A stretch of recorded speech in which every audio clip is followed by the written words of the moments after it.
Une côte semi-désertique, presque inhabitée. Dans ce paysage sauvage se construira peut-être bientôt un vaste complexe hôtelier.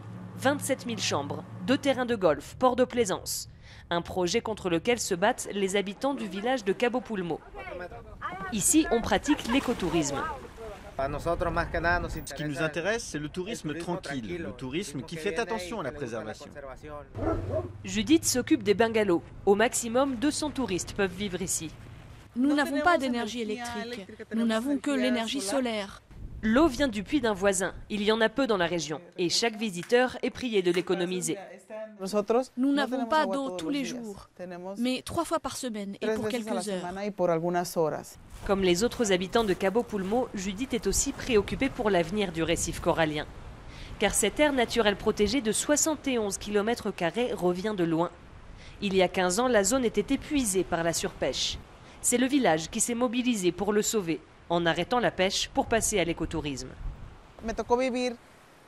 J'ai vu comment mon père et mes frères devaient à chaque fois aller plus loin pour pêcher. Et comment, après plusieurs heures en mer, ils revenaient presque sans poisson. Alors pour moi, ce changement a été très positif, même si ça a été très dur, parce qu'on ne savait rien faire d'autre que pêcher. Depuis, la faune du récif s'est régénérée bien au-delà des espérances.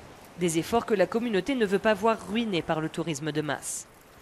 Après avoir donné son accord pour la construction du complexe hôtelier, le ministère de l'Environnement l'a mis en suspens début 2011. D'autres études sont actuellement menées pour mesurer l'impact environnemental. Mais la commission qui les pilote n'aura pas le pouvoir de stopper le projet. On cherche à ce qu'il y ait plus de touristes au Mexique. On cherche à créer les infrastructures adéquates. Mais on veut aussi que tout cela se fasse en portant attention aux conditions environnementales. Et on n'y arrive pas toujours.